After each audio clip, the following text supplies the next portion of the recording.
Que prazer em tê-lo conosco, doutor. Boa tarde, professor Walter. Boa tarde, Thiago. Boa tarde. Boa tarde, doutor Fernando. Tudo bom? Tudo jóia. Coisa boa estar com vocês aqui. Oh, Maravilha. Ainda mais para falar de um assunto tão nobre como a alvenaria estrutural. Exatamente. É isso É um aí. dos nossos preferidos. Eu sei disso, muito bom. Eu também. Eu adoro esse sistema, sou apaixonado. Acho que o caminho é isso aí. Daí para a industrialização, né? Exatamente. Pré-fabricados, etc. Né? Eu considero a alvenaria estrutural a mãe dos sistemas construtivos racionalizados. Isso, eu também. Exatamente. Eu também. Muito bacana, muito bacana. Olha aí, a nossa turminha está chegando, nossos alunos, muito bom. Bom. No nosso primeiro encontro, nós chegamos a 50. Será que batemos a meta hoje? Opa, a minha meta, eu até botei no grupo Academia e Mercado, é ver se nós chegamos aí hoje a 70. Olha aí, então. Né? Vamos ver, porque a divulgação cabe aí às instituições de ensino, né? E elas estão fazendo, né? Exato. Isso, campanha a gente fez, né, Valda? É isso aí. Né? Ainda mais em tempos aí que as aulas práticas estão bem comprometidas, né? Eu acho que tudo que a gente consegue trazer os alunos mais para perto do mercado, para perto da realidade mesmo, é importante. É isso aí, isso aí. E esse esforço todo é para eles. Né? Esse é o objetivo, né? Amenizar as dores, né? Né? Amenizar as dores. Né? Exato. Exatamente. Porque a coisa não está de brincadeira, não. É para gente grande. Eu ouvi falar que a gente vai ficar bem uns 5 anos, que a gente está só agora no 2º ano. Eu falei, ai. Haja coração. Haja máscara, né? Haja saúde mental, haja máscara, haja álcool gel. Nós ainda tivemos uma coisa boa que foi, dentro da área da construção, a gente sofreu menos do que as outras áreas. Né? As outras áreas. Aqui em Brasília, né, Fernando? Em outros estados, né, tipo, né, estado de Goiás, pegou um pouquinho, né? Mas em Brasília foi... Não pegou nada. Graças a Deus. Você vê a importância da definição política nas coisas, né? Onde você teve essa proteção, esse tipo de coisa. E você vê que eu considero assim, o maior problema aí, que eu tenho muita dó, é esse problema do transporte público, né? O resto são as aglomerações de balada e esse tipo de coisa que o governo combate. Mas o transporte público é um negócio muitíssimo complicado, porque você não tem como ficar sem ele, né? Os motoristas, trocadores aí, coitados, expostos ao dia inteiro a todo tipo de coisa. Você vê histórias horríveis aí de contaminações, né, dos motoristas, dessas coisas. Então, é um negócio muito complicado. De fato, é o grande vetor, né? Dentro das fábricas, dentro das indústrias, das próprias obras, é relativamente tranquilo, né? Porque as pessoas não trabalham aglomeradas de maneira geral. É muito bom. Você montar as suas estruturas, fazer seu trabalho tranquilo aí. Agora, o transporte que é o problema. É verdade, essa parte ela é bem crítica. Oi, Gisele. Boa tarde, Gisele. Oi, pessoal, tudo bem? Fernando, Walter, Juliana, Tiago, tudo bem?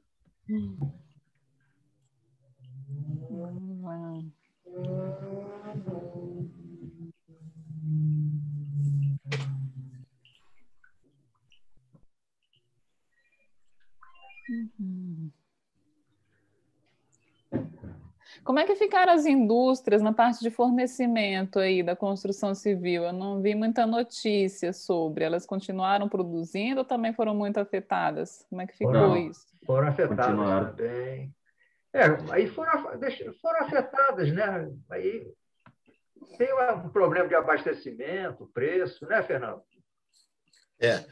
Eu posso falar um pouco sobre o que eu sei da indústria do cimento, né? A indústria do cimento, na verdade, a pandemia não, vamos dizer assim, não reduziu a produção da indústria de cimento. O que aconteceu com a indústria de cimento foi que a gente estava vindo de uma crise profunda, né? Onde os fornos tinham sido desligados, porque nós chegamos a produzir 70 milhões de toneladas de cimento por ano no Brasil, né? E nós estamos abaixo de 50. Então, praticamente cada indústria que tinha 3 fornos ligou um. Porque você não tem como produzir 70 milhões de toneladas e consumir 50, porque o cimento é perecível, né? Então, cada indústria que tinha 3 fornos praticamente desligou um. E aí, o que aconteceu? Quando entrou a pandemia, o nosso caso específico do Brasil, acabou que a construção civil deu uma arrancada. E aí foi aquele processo de vamos ligar os fornos novamente, e aí tem um tempo de recuperação, tudo isso atrapalhou um pouco. Mas tanto é que a indústria de cimento ainda foi das que menos sofreu e das que menos, apesar de ter todo o problema do aumento do dólar com o coque, por exemplo, que é um produto importado que serve para calcinar o calcário, para fazer o clinker, né? A energia elétrica subiu demais. Então, vários componentes da fabricação do cimento subiram muito. E o cimento teve uma subida também dentro da linha dos materiais de construção, mas acabou sendo até pequena dentro do contexto de aço e de PVC e outros produtos como esses, né? O aço chegou a ser assim crítico, né? Pelo que eu acompanhei, está crítico, realmente. Muito crítico. E a alvenaria estrutural hoje, eu acho que ganha uma nova roupagem, né? Com essa possibilidade de diminuir o consumo de aço. É uma coisa interessante também. É isso aí. Que, na verdade, aumenta tudo, né, Fernando? Porque mesmo você tendo esse sistema construtivo, você acaba usando todos os agregados, você sabe, todos os aglomerantes, você acaba usando mão de obra, mas o que aconteceu com o aço, eu ainda gostaria de ter uma explicação desse aumento que, de um ano para cá, passou 100%, entende? Essa explicação que ainda eu busco, que alguém poderia explicar por que teve um aumento de 100% em cima do aço. Há um ano atrás, o aço estava custando na faixa de R$ 3,20, R$ 4,00. Hoje, você não compra aço por menos de R$ 7,20, R$ 7,50, né? É isso que, às vezes, não dá para entender no mercado, né? Essa variação enorme de preço. Não, até dá para entender, né? Na hora que você passa o dólar de 2 para 6, praticamente, 5 e quase 6, né? Fica bom de exportação e aí a turma joga o aço para fora. O mercado em vez de não está garantindo nosso sustento aqui, nossa necessidade. Assim, isso. E infelizmente dólar, a gente não tem para onde dólar fugir, né? nesse preço ele é terrível. Foi terrível. Só é bom para a turma da soja, do aço. Eu acredito. O resto está sofrendo. Mas, pessoal, são 16h40. Eu acho que nós podemos dar início ao nosso encontro, não é isso? Né? Ao nosso segundo encontro, né? Que nós temos como público-alvo aí estudantes, né, do curso de engenharia, né, das instituições de ensino. Muito bacana. Nós já estamos aí com quase 30 já, né? Bacana, né? Já é um bom número, mas aquilo, nós temos que fazer essa roleta girar mais ainda. Nós queremos chegar no dia de hoje a 70, hein? Vamos chegar... Quem sabe até o final, né? Isso, vamos chegar a 70 alunos, ou no total aí, vai ser muito bom, muito bom. Beleza. Não, então, vamos dar início, Fernando, Tiago? Sim. Antes de mais nada, os nossos agradecimentos a todos os alunos e alunas que aqui estão conosco, né? Nessa iniciativa do Sindicato da Indústria da Construção Civil, tá? Junto com as instituições de ensino superior do curso de engenharia. Tá? A intenção nossa é possibilitar o acesso a vocês de algumas informações técnicas, né, provenientes do mercado. Então, no dia de hoje, aqui, nós contamos aqui com o engenheiro Fernando Crossara, que é o representante da Associação Brasileira de Cimento Portland, aqui em Brasília. Muito obrigado, Fernando. Temos a Juliana, né, que é professora e também ela integra ações lá do Sindicato da Construção Civil, né, DF, o Sinduscom DF, obrigado. A Gisele, a nossa gerente técnica lá do Sinduscom, nosso muito obrigado.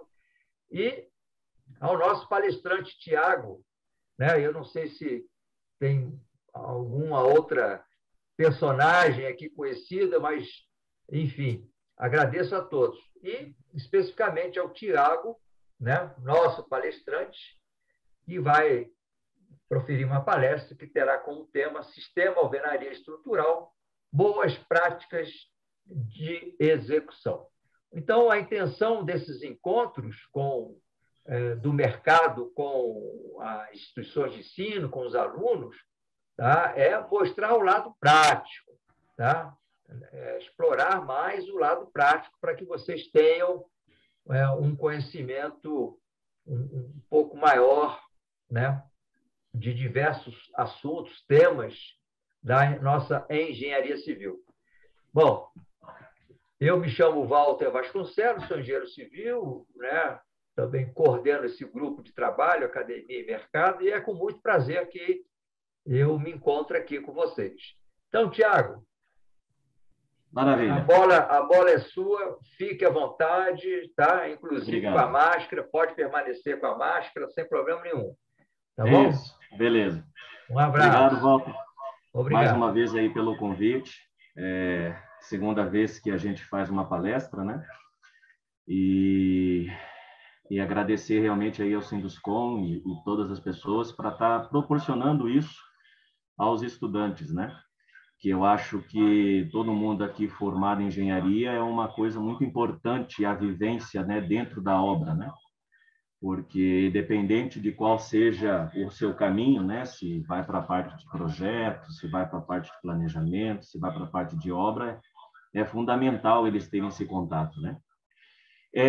Antes de tudo, quero mais ou menos fazer um pequeno resumo do que como vai ser a palestra. Ela vai ser única, ela vai ser simples para o entendimento de quem nunca teve contato com a alvenaria estrutural, e ela vai ser dividida em 4 partes, né? Propriamente dito, vamos pegar, mostrar os componentes da alvenaria estrutural, vamos mostrar a parte de ferramentas, a execução e a rastreabilidade, tá? Único e exclusivamente para que a pessoa tenha esse primeiro acesso, né? Primeiramente, eu queria mostrar o local que é onde eu estou, que é justamente, eu vou me levantar para mostrar a obra. Hoje eu me encontro no canteiro de obras aqui da 310, Samambaia, onde executamos uma obra. Vou virar aqui, se tiver. Está todo mundo vendo aqui? Essa obra ela tem 7 pavimentos tipos, sendo que ela é uma obra em uma estrutura mista, aonde a gente tem concreto armado, subsolo e térreo. Sair um pouco do vento, subsolo e térreo, aonde ela é concreto armado e a partir da minha viga de transição, que é essa viga maior, sobe todos os pavimentos tipos em alvenaria estrutural, certo? Essa obra, ela já é uma obra, é a 10ª que a empresa está executando, e através disso eu vou fazer agora uma pequena apresentação justamente da empresa e dando continuidade à palestra de alvenaria estrutural. Só dar um clique aqui e vou abaixar. Aqui está todo mundo vendo, ok? Ok. Compartilhou. Beleza.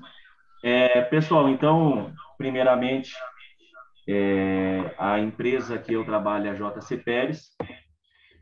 Ela é uma empresa que já está há 58 anos dentro do mercado de Brasília, certo? Mexe com todos os tipos de obra e hoje, exclusivamente, desde 2011, se dedica à parte de alvenaria estrutural, né? Um trechinho, né, que, como disse antes, 58 anos de história. O objetivo sempre é atender às obras públicas e particulares que agreguem valor à cidade de Brasília, né? Buscando sempre mostrar um potencial para a região a ser edificada. Aqui eu vou mostrar para vocês, foram as últimas obras entregues pela construtora.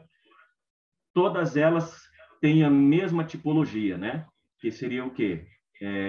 Concreto armado, subsolo e térreo, e 7 pavimentos tipos em alvenaria estrutural, certo? Pode ver que a gente começou ali desde 2013, fomos até 2018. Aqui não está essa da 310 e nem da Mumid, que também seria a mesma tipologia, aonde tem a foto aí que vocês podem visualizar. Para quem não me conhece, vou fazer uma pequena apresentação. Como o Walter já falou, meu nome é Thiago Giraldi, formado em Engenharia Civil desde 2012, pós-graduação em Gestão de Projetos, cursando o 6º semestre de Ciências Contábeis, e também sou orientador do curso de Engenharia da Uninter, né, que é uma universidade EAD em Curitiba, onde eu fui convidado para fazer a orientação do curso de Engenharia. Já trabalho no mercado há 21 anos, certo? Atuando em planejamento, qualidade e execução. Graças a Deus, a gente tem aí uma bagagem, mas a gente sempre está aprendendo, porque é impressionante. Construção civil é uma escola para o resto da vida, né? E hoje, atualmente, trabalho, então, na JC Pérez Engenharia, como coordenador de planejamento e qualidade. E também trabalhei como o engenheiro responsável da obra da 309 e iniciei, inclusive, essa obra da 310, e hoje até quem toca é uma engenheira, a Larissa, que está finalizando a obra. Acredito que mais uns 3 meses, 4 meses, essa obra já esteja finalizada. Quando até o Walter me convidou, eu queria muito estar numa fase, né, de alvenaria estrutural, porque seria muito interessante, né, ver a parte teórica, né, a parte de texto e mostrar o passo a passo, né, da execução. Mas como a gente realmente já acabou toda a estrutura, a gente vai pegar mais em cima da parte de texto, né, da parte de estudo, tá? Pessoal, vamos lá então. Antes de começar, a ideia até também, Walter, é o quê? Eu vou passar todos os slides, né? E aí lá no final a gente abre para perguntas, dúvidas e assim vai, né? Que aí acho que fica até mais fácil, porque daí a gente faz uma continuação, tá? Pessoal, então, alvenaria estrutural. O que é isso, pessoal? Alvenaria estrutural. Ele é um processo construtivo, né, em que a estrutura, a estrutura é a vedação do edifício, são executadas simultaneamente. Ou seja, o sistema ele dispensa o uso de pilares e vigas igual ao concreto convencional, né?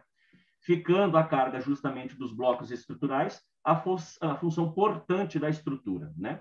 Nesse sistema, a parede não tem apenas a função de vedação, ou seja, de dividir os ambientes.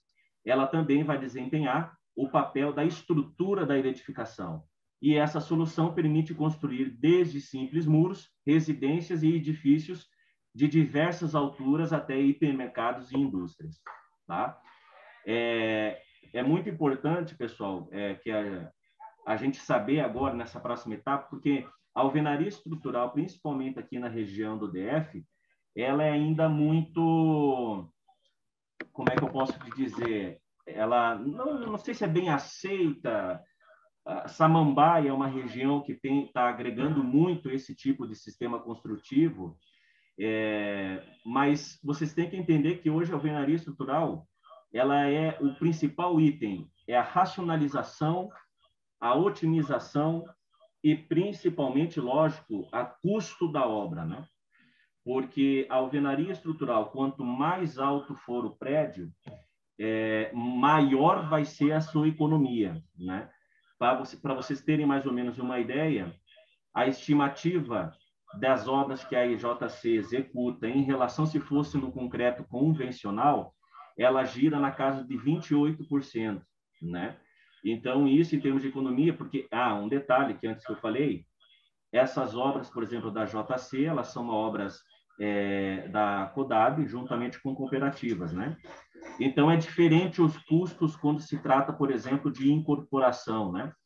Incorporação, automaticamente, o valor é maior e diferente dos valores. Por isso que foi adotado a questão do sistema construtivo em alvenaria estrutural, porque me permite essa economia de 28%, certo? E vamos lá, pessoal. Principais características da alvenaria estrutural, né? Em blocos de concreto, pessoal. Por que eu estou falando e frisei em blocos de concreto? A gente sabe que existe alvenaria estrutural tanto em blocos de concreto como também em blocos cerâmicos. Mas a empresa, a JC, ela executa toda a sua alvenaria estrutural, então, em blocos de concreto. E é o que a gente vai dar ênfase na nossa palestra, tá? Então, vamos lá. As principais características. Sistema construtivo de fácil execução. Permite envolver a mão de obra local e ampliar as unidades depois de prontas. Oferece significativa redução de custos, pois reduz o uso de armaduras e formas e utiliza processos racionalizados. E propicia obras limpas, rápidas e extremamente seguras. O bloco de concreto, em comparação com outros artefatos, tem precisão dimensional e é a possibilidade de oferecer várias faixas de resistências para diferentes tipologias. Essa lista que eu coloquei, pessoal, vamos, lógico, botar em cada uma observação. O primeiro item que ele fala que é um sistema construtivo de fácil execução, claro que isso mediante a um bom treinamento da sua equipe. Para vocês terem uma ideia, dentro da empresa, a equipe que executa a alvenaria estrutural já está conosco há 6 anos. Então, ou seja, ela já tem um tanto conhecimento como também, lógico, treinamento para executar esse tipo de sistema. Então, por isso que se torna fácil a execução. Se alguém, por exemplo, vai começar a executar, você tem que realmente buscar experiências, você tem que começar a buscar informações, você tem que buscar mão de obra qualificada. Porque a alvenaria estrutural, ela não, claro, como todo o restante do sistema construtivo, mas ela não permite erros. E mais para frente a gente vai ver o porquê. Permite envolver a mão de obra local, por quê? Você pode contratar um pedreiro, todo pedreiro sabe assentar bloco, todo pedreiro sabe assentar tijolo, ok? Só que é lógico, ele tem que passar por um treinamento que não é simplesmente uma parede. Como eu falei antes, ela vai ser a estrutura. Então, tem certas regras que ele precisa saber e automaticamente ser treinado. Dos custos que eu falei, que, por exemplo, no nosso caso, reduzimos até em 28%, e propicia obras limpas e rápidas. Essa é uma das coisas que a gente mais gosta dentro da alvenaria estrutural. Agilidade e limpeza, tá? Para quem já visitou obras correspondente de alvenaria de concreto armado, assim vai, Você sabe que, principalmente na hora da execução de formas e desforma e tudo mais, a obra ela fica muito bagunçada, né? Mas é assim mesmo. Coisa que na alvenaria estrutural não, tá? A alvenaria estrutural, o único momento, no nosso caso, que a gente tem de desforma são as lajes, porque as lajes nossas são maciças. Mas isso, inclusive, já está mudando. Os nossos próximos empreendimentos, as lajes vão ser executadas com o sistema pré-moldado. São as pré-lajes, né? Isso, agora, realmente, a nossa obra não vai ter mais problema de desforma, né? É só alguma parte de escoramento. Então, todas as nossas lajes nós estamos começando a produzir no canteiro, no sistema de pré-laje, certo? Muito bem, pessoal. Indo para o próximo. Vamos lá. Sistema construtivo. O sistema construtivo envolve um conjunto de elementos, né, e componentes interligados e relacionados que integram um processo construtivo de elevado nível de industrialização e de organização. Aqui está dizendo tudo. Por que é bom executar a alvenaria estrutural? Porque ele está muito próximo da industrialização, certo? Uma vez que você tenha uma mão de obra treinada, eficaz, você consegue ter um processo industrial, ou seja, é um processo repetitivo, certo? E também, tanto a parte de produção de argamassa e grout, como também a parte de produção dos blocos de concreto, eles são muito bem inspecionados, né? Fazendo com que o risco, o erro, diminua e muito, né? Indo, então, para a parte dos componentes da alvenaria estrutural, pessoal. Vamos começar falando, então, do bloco, tá?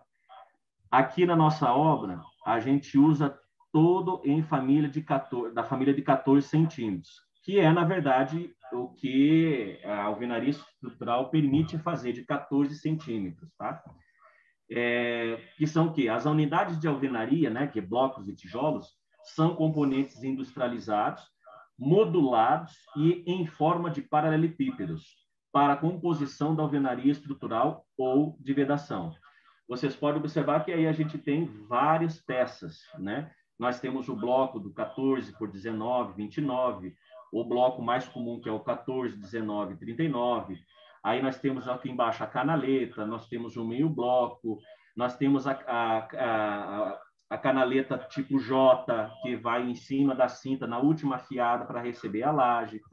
Então, ou seja, todos esses elementos, eles são industrializados. Justamente por quê? Porque o sistema que a gente adota, que a gente executa, a gente está falando de milímetros, que mais para frente a gente vai ver. Que, inclusive, a norma ela permite um erro de 5 milímetros numa laje a cada 10 metros, né? Então, por isso, os teus produtos, eles também têm que ter uma rigorosa inspeção, produção, para que realmente isso aconteça, tá? Na alvenaria estrutural. O segundo item que a gente vai entrar dentro dos componentes da alvenaria estrutural, pessoal, é a junta de argamassa. É a junta normal, justamente de assentamento do bloco, aonde diz que a NBR 15961, ela define como um componente utilizado na ligação dos blocos. Essa foto que vocês estão vendo justamente é um corredor dessa obra, inclusive. Você pode observar a questão da limpeza, né? Isso é em toda a sua estrutura. Tirando somente o fato de quando eu vou desformar, aqui a nossa laje é maciça e automaticamente, é o único ponto realmente onde eu tenho mais sujeira no sentido de mais volume de material. Mas no restante, até quando eu for entrar, aqui também é gesso cola, é uma obra na fase de estrutura muito organizada e muito limpa, certo, pessoal?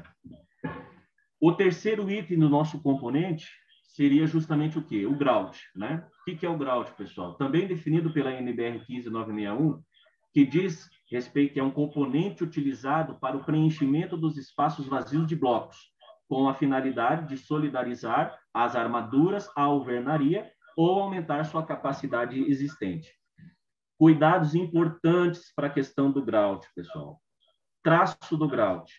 deve-se desenvolver o traço junto ao engenheiro calculista e também o resultado de um laboratório de confiança. E sempre realizar ensaios do corpo de prova. O que acontece nessa questão? Os graus, pessoal, quando você tem o teu projeto, dentro dos próprios blocos, o engenheiro calculista define o preenchimento com o grout, justamente o que ele já está falando, vai solidarizar as armaduras à alvenaria. Esse é o fato muito importante. Mas qual que é a importância do cuidado que a gente tem nesse traço de grout? O engenheiro calculista precisa passar o traço e a resistência que esse grout tem que alcançar, tá? É a única parte de concreto que eu vou usar, o grout de concreto, que eu vou utilizar dentro da obra. Então, antes de você começar uma obra em alvenaria estrutural, você precisa rodar esse traço, fazer o controle tecnológico, fazer o corpo de prova e romper isso em laboratório, para ver se você está atingindo a resistência que o calculista está pedindo. Isso é muito importante, pessoal. Sem você ter esse resultado e automaticamente ter a confiança que aquilo está alcançando que o engenheiro calculista pediu, você não começa. Porque às vezes você começa a obra e acaba vindo o resultado depois. E a alvenaria estrutural, pessoal, ela é muito rápida. Para vocês terem uma ideia, essa obra ela tem 455 metros quadrados por pavimento. A gente faz laje e alvenaria estrutural 2 pavimentos por mês, certo? Então, se você não tomar cuidado, você tem um resultado que sai em 28 dias, esse resultado não for o que o calculista pediu, simplesmente você já fez 2 pavimentos que provavelmente não alcançou a resistência e vai ter que demolir. Então, antes de tudo, faça o traço do grout e faça o rompimento para ver se está atingindo a resistência, ok? Indo para o 4º item das componentes da alvenaria estrutural é a cinta, pessoal. O que é a cinta? É um componente estrutural apoiado continuamente na parede, ligado ou não às lajes ou vergas das aberturas, com a finalidade de transmitir as cargas uniformes à parede que lhe dá apoio ou ainda servir de travamento na amarração. Na própria foto, pessoal, vocês vão observar aqui, ó, debaixo da laje, né? É onde eu coloco a minha canaleta J, ou simplesmente um meio bloco, ou então uma meia canaleta, vamos chamar assim, que é onde vai receber a laje. Isso é justamente a cinta. É a cinta como qualquer outra, às vezes uma outra alvenaria comum, ou coisa parecida, a gente tem a mesma cinta na alvenaria estrutural, tá, pessoal? O próximo item do componente do sistema construtivo da alvenaria é a verga, igual, para quem não conhece, né, igual a vergas de vedação, de alvenaria de vedação. O que é isso, pessoal? É um componente estrutural colocado sobre ou sob os vãos e aberturas das paredes, com a finalidade de transmitir esforços verticais aos trechos de paredes adjacentes às aberturas. Aqui eu colocando uma vista, né, de uma parede para identificar esses componentes que eu acabei de falar. Vocês podem observar que aqui na parte superior é a cinta aonde eu estou colocando. Essa cinta, ela pode ser de canaleta, ela pode ser do canaleta J. O projetista é que vai definir qual vai ser o tipo dessa cinta, né? As vergas que vão na parte superior das aberturas e automaticamente as contravergas que vão na parte inferior das aberturas, tá, pessoal? O outro item dos componentes da alvenaria estrutural, pessoal, é a parte de enrijecedor. Ele é o que é isso? É um componente estrutural dentro da alvenaria, horizontal ou vertical, vinculado a uma parede portante, com a finalidade de obter enrijecimento na direção perpendicular à parede. O enrijecedor, ele pode ser embutido total ou parcialmente na parede, podendo, então, quando vertical, absorver as cargas segundo o seu eixo. Isso, pessoal, é muito usado aonde? Muito usado em muros de arrimo, paredes de contenção, algo desse gênero. Por exemplo, todo o nosso subsolo que fica enterrado, eles são feitas com alvenaria estrutural, tá? E isso porque o projetista automaticamente dimensionou para fazer essas paredes de contenção e alvenaria estrutural. E esse enrijecedor é um dos componentes que você pode estar utilizando justamente para dar mais resistência ao seu muro. Beleza? Muito bem, pessoal. Falamos, então, da parte dos componentes. Vamos entrar aqui a parte de equipamentos, tá? Quais são os equipamentos que eu utilizo para alvenaria estrutural? São poucos, pessoal. É muito simples. O que é? A gente tem aqui a palheta, bisnaga ou a meia cana metálica. Isso vai de cada profissional. Tem profissional que gosta de usar um, tem profissional que gosta de usar o outro. Mas isso realmente só vai ser determinado como? Através de treinamento, né? Então, cada construtora vai delimitar, dependendo do treinamento, ou então, às vezes, você já pega um colaborador que já tenha uma experiência em colocar alvenaria em blocos de concreto, e essa é uma das ferramentas que ele vai utilizar. O próximo equipamento e o mais importante da alvenaria estrutural, o escantilhão. Essa foto está mostrando que ele é um tripé metálico, aonde você vai marcar as fiadas de toda a sua parede, tá? Ele é único e exclusivamente para determinar o nivelamento de todas as suas fiadas. Por isso que ele é o mais importante equipamento dentro da alvenaria estrutural, tá, pessoal? Muito bem. Falamos aqui da parte dos equipamentos. Um outro, claro, equipamento, pessoal, que aí também depende de cada, é o nível a laser, tá? Que é para você determinar justamente a transferência a referência de nível para o escantilhão, você também vai utilizar o nível a laser. Fundamental, né? Porque sem ele você não consegue definir nível nenhum, certo? Começando, então, a parte de execução. Primeira parte, preparação do piso. É preciso deixar o pavimento em condições de iniciar o serviço, com as devidas marcações e tubulações previamente colocadas. O que é isso, pessoal?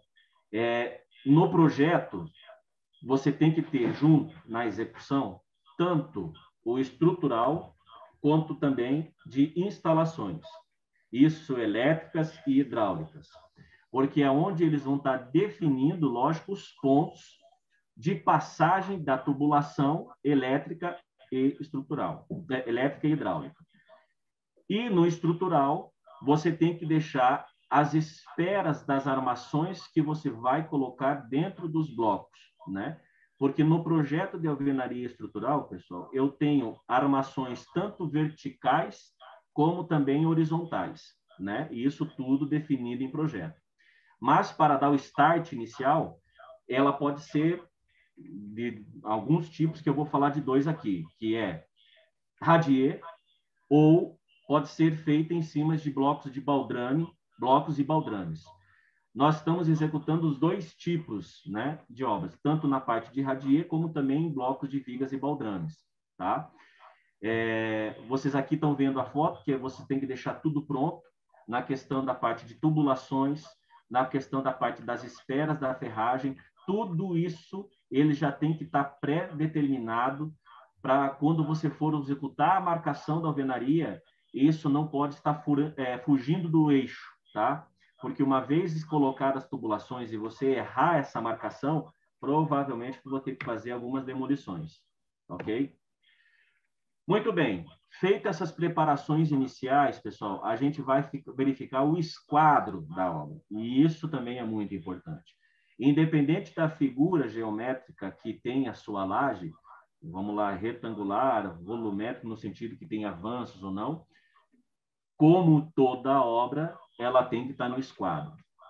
Ou seja, vamos lá, nesse momento, então, é o quê? É necessário que o líder da equipe, né, o mestre de obra, encarregados, já tenham estudado o projeto de produção e sanado qualquer dúvida existente, tá ok?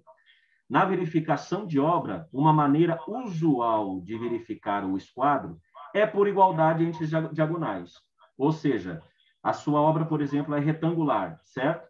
Você traçando as suas diagonais de um vértice a outro, essas dimensões ela tem que ser iguais, justamente para verificar o esquadro da sua obra. A Associação até Brasileira de Cimento Portland, em sua apostila sobre execução de alvenaria estrutural, ela ressalta que é tolerável uma variação de até 5 milímetros a cada 10 metros na verificação do esquadro. Então, ou seja, pessoal, 5 milímetros é muito pouco.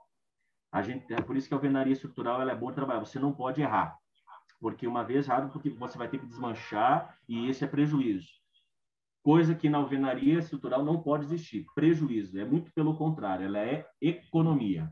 Ok? Muito bem. Feita a preparação do piso, definidos os pontos de hidráulico e de armação, de elétrica, nós vamos fazer a marcação da alvenaria, que seria justamente a primeira fiada. Certo, pessoal? A primeira fiada, eu vou voltar aqui só para mostrar para vocês, é justamente essa primeira aqui embaixo, aqui, ó, certo? No seu projeto, vai ter a vista, tanto de a forma e como a vista da parede. E ele vai justamente falar quais são todos os tipos de blocos que vão na sua fiada. Ou seja, aqui eu tenho, por exemplo, nesse canto, meio bloco, aqui eu tenho provavelmente um bloco de 19, vocês podem observar que aqui, ó, eu tenho um bloco de 39. Então, tudo isso vai estar definido no projeto da alvenaria estrutural, tá? Muito bem. Essa marcação de alvenaria, como é que é feita? Uma vez que você está com a laje ou então com o seu radier pronto, ela é feita com a utilização da linha traçante ou um cordex. O construtor marca a direção das paredes, os vãos das portas e os shafts. E nessa etapa é necessária a planta para a marcação das paredes. Claro, uma vez você marcando essas paredes, esse projeto, geralmente, a gente coloca no madeirite plastificado, e isso tem que estar no meio da obra. Toda hora você tem que estar verificando esse projeto para você estar assentando o bloco. O bom da alvenaria é como se fosse, vamos lá, brincar um pouquinho, é um jogo de Lego, certo?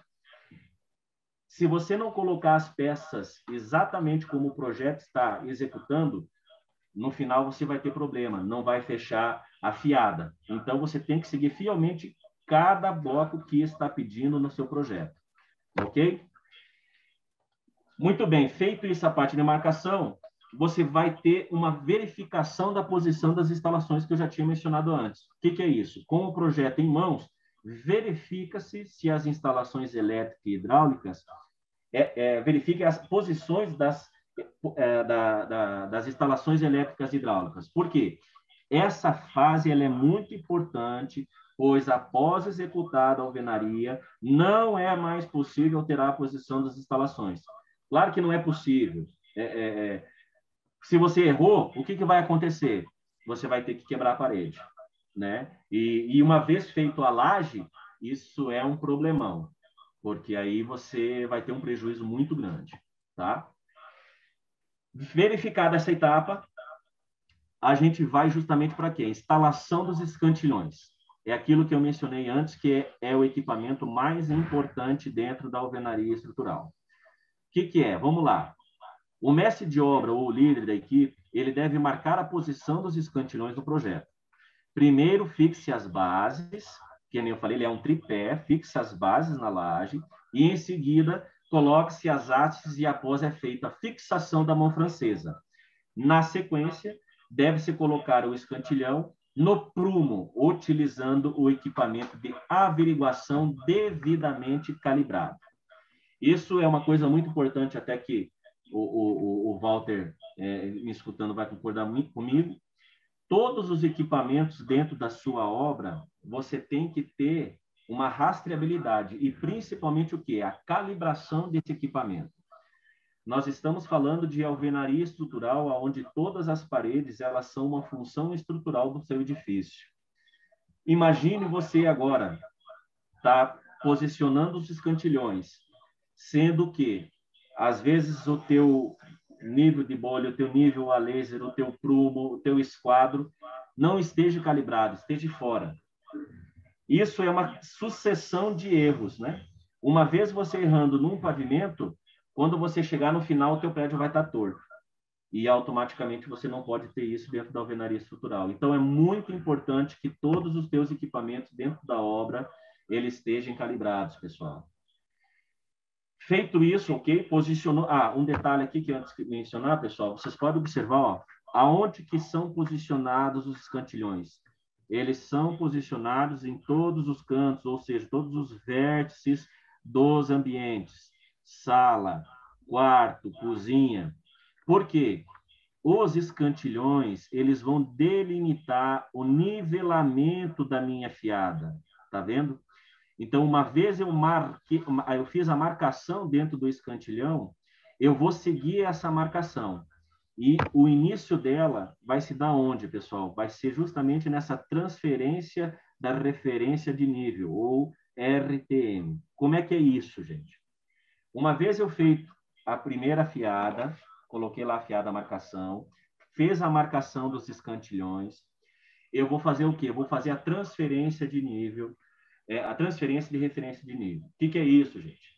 Eu vou percorrer com um nível o pavimento nas direções das paredes e determina-se o ponto mais alto. Mesmo você executando hoje as lajes com nível a laser, às vezes você pode ter uma pequena diferença, por vários motivos. Às vezes a forma ela cedeu, alguma coisa nesse sentido, ou então o nivelamento da forma lateral ela não estava exata igual ao restante. Então, essa diferença, que seja de meio centímetro, 1 centímetro, eu tenho que descobrir. Então, ou seja, eu vou descobrir como? Eu vou tirar o nível e vou marcar o ponto mais alto. Você sabe que o meu bloco, por exemplo, ele tem 19 centímetros de altura, mais 1 centímetro de junta de dilatação, ok? Então, ou seja, total 20 centímetros. Quando eu delimitar o meu ponto mais alto, que na minha laje deu, por exemplo, 22, eu vou transferir esse ponto de 22 para todo o restante da laje. Por quê? Porque eu vou nivelar a minha primeira fiada para justamente toda a laje ficar nivelada. Então, por isso que é muito importante essa transferência de referência de nível. Transfere-se esse nível para uma régua, pode ser uma régua metálica, aqui eu coloquei um sarrafo de madeira, e cria-se uma marca nessa régua. A 20 centímetros de extremidade inferior. Essa régua é chamada de transferência de nível, ou seja, RTM. Esse nível deve ser transferido para cada escantilhão e a marca da régua graduada deve ser ajustada para coincidir com a marca do RTM. Assim, todas as minhas fiadas estarão niveladas para iniciar o assentamento. Então, vocês entenderam, pessoal, como isso aqui é o start inicial e o mais importante da elevação da minha parede? Uma vez eu delimitei esse nível, essa transferência de nível, eu nivelei todas as paredes. E voltando aqui, ó, só para mostrar para vocês, nesse escantilhão, eu vou marcando todos eles de 20 em 20. Aqui não dá para visualizar porque a foto ficou um pouco longe, mas eu faço a marcação em todos os escantilhões de 20 e 20 centímetros. E simplesmente depois, com uma própria linha de pedreiro, marcando cada fiada, primeira, segunda, terceira, quarta fiada, eu vou seguindo essa linha de pedreiro com uma certeza e uma confiança que todas as fiadas vão estar 100% niveladas. E isso é fundamental para a estrutura em alvenaria estrutural, porque uma vez eu tiver um desnível 1 centímetro, 2 centímetros, é o que eu falei antes, isso automaticamente vai estar passando para cima. Eu não posso, pessoal, estar aumentando as minhas juntas. A alvenaria estrutural não permite. No próprio projeto, o engenheiro calculista delimita quais são a espessura da tua junta. Eu não posso ter fiada, por exemplo, com 1 centímetro na primeira fiada, depois automaticamente eu tenho 2 centímetros, aí vai para 2,5, Isso não pode existir, pessoal. Todas as fiadas têm que ter 19 centímetros de bloco e 1 centímetro de junta. Tá ok, pessoal? Então, por isso, a importância desse nivelamento. Tá bem? Bem, pessoal, essa é justamente a questão da execução, né? Então, vocês viram que não tem muita dificuldade. Eu vou voltar só para aqui nessa foto. Uma vez feito a minha laje ou então o radier, uma vez feito a transferência de nível e uma vez feito a posição da primeira fiada e a marcação do restante das outras fiadas, a execução nada mais é como uma execução de uma parede, mas não comum. Por quê? Vocês vão observar, ó, vocês estão vendo que aqui, ó, por exemplo, eu tenho uma armação vertical e esse ponto, pessoal, todos os pontos onde tem de encontro de paredes, isso, lógico, vai determinar de projetista para projeto, mas dá para se dizer que 99,9%, todos os encontros de parede são grauteados. É aqui justamente que vai o grout. Então, está vendo o espaçamento que tem do bloco, do furo do bloco?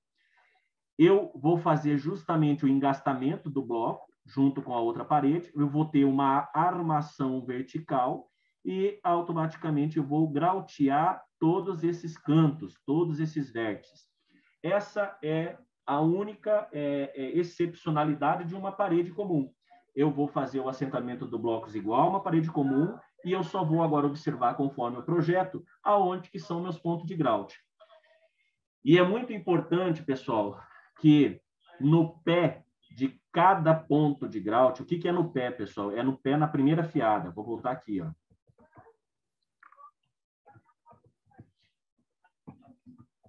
Nessa primeira, ó, aqui, ó. Nessa primeira fiada, por exemplo, eu estou aqui num canto de parede, tá, pessoal? Então, ou seja, aqui é um ponto de grout. Nessa primeira fiada, pessoal, eu vou fazer uma visita. O que é uma visita? É um furo, certo?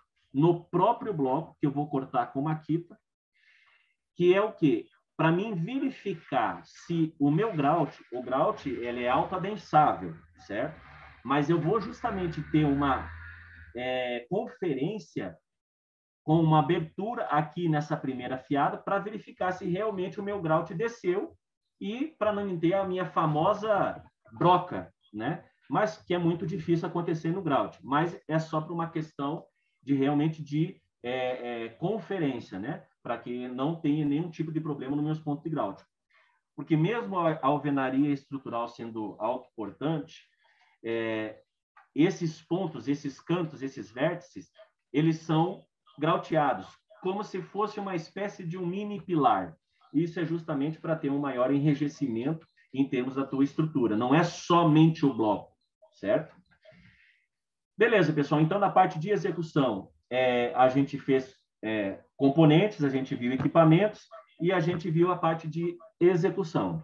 E agora a gente vai para a última parte, que é justamente o quê? A rastreabilidade. Não adianta, por exemplo, você ter feito todo o processo executivo se você não conseguir rastrear e inspecionar. Porque nada vale, você já está fazendo um processo construtivo que tem por característica ser racional e ser racionalidade, otimização e industrial. Mas não adianta nada disso se eu não tiver como inspecionar e fazer uma rastreabilidade de tudo que eu estou executando. Como que eu vou fazer isso? Vamos lá, inspeção, pessoal. Todos os serviços são executados e inspecionados considerando a amostragem apropriada. Projetos, especificações, requisitos do cliente e controles de serviço, onde são divididos em controle de materiais aplicados e inspeção de serviços executados. Então, isso é muito importante nessa última frase. Controle de material e inspeção de serviço executado. Nada me vale, pessoal, eu estar executando uma alvenaria estrutural se eu não tenho a certeza de que os produtos que eu estou aplicando não terem uma referência, ou seja, não serem inspecionados. O próprio bloco, já começa justamente o bloco, nenhum bloco estrutural pode ser vendido se não tiver o selo da ABCP, porque ele chegou nesse ponto para ser estrutural porque ele foi inspecionado, ele foi verificado, ele foi testado. Uma vez feito isso, que não é fácil, a empresa pode estar comercializando esse tipo de produto, mas não basta simplesmente eu ter só o selo da ABCP. Eu preciso também fazer testes com esse tipo de bloco, porque aqui a gente tem vários resistências. O que a gente utiliza hoje aqui é de 4 MPa e 8 MPa, né? Mas como que eu posso comprovar? A empresa, ela me dá a certificação que o bloco dela tem essa resistência, mas eu não posso simplesmente confiar nisso. Mesmo sendo um produto industrial, há passíveis de erro, né? Mas então, como eu vou fazer essa verificação? Eu coloquei aqui, para vocês terem noção, vai ser o quê? Rastreabilidade de blocos de concreto em alvenaria estrutural. Esse é o primeiro documento onde você vai ter a tua rastreabilidade, que é o quê? Você vai receber esse material e automaticamente você vai anotar todas as informações correspondentes ao item, ou seja, o número do lote, que isso vai vir em nota fiscal, o número da nota fiscal ou pedido, data do ensaio, tipo do bloco, MPa de projeto, local específico de aplicação, marcação da planta, onde estou utilizando esse bloco, se é no primeiro, segundo, terceiro, quarto ou quinto pavimento, média de MPa obtido e se está aprovado ou reprovado, e o número do laudo. Uma vez coletado esse bloco, pessoal, eu vou ter que pegar um laboratório de confiança credenciado, geralmente aqui em Brasília tem alguns laboratórios, que principalmente tenham registro de calibração do equipamento de rompimento, que isso é fundamental. Não adianta simplesmente a empresa, não, eu faço. Então, mas você tem que verificar se a máquina de rompimento ela está calibrada por um órgão competente, tá?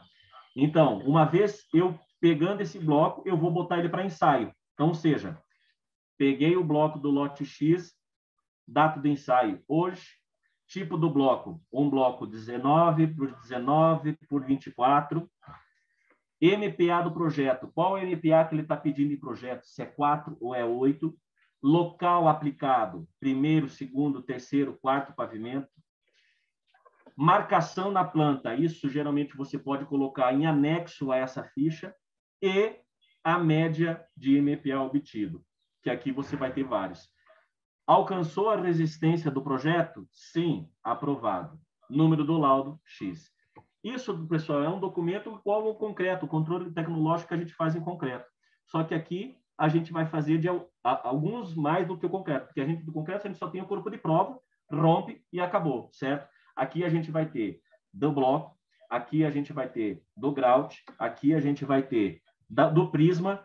Então, é um controle mais rigoroso nesse sentido, porque realmente ele é mesmo sendo um sistema fácil de executar, mas ele é um sistema complexo, né?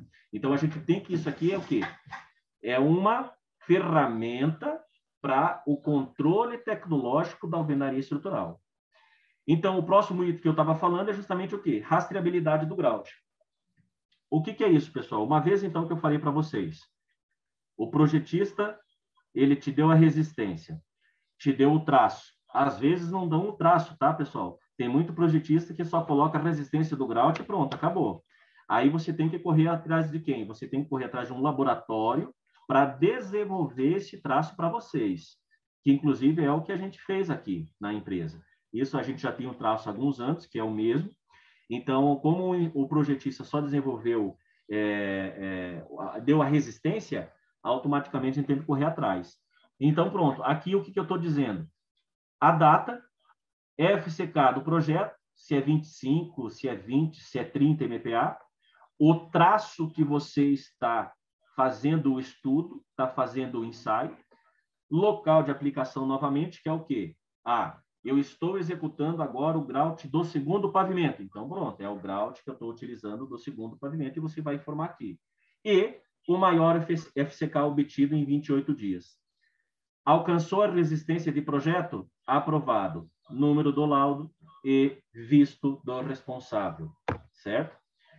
E o último ensaio, pessoal, é o ensaio do prisma. O que é prisma, pessoal? Prisma nada mais é que o assentamento de 2 blocos de concreto.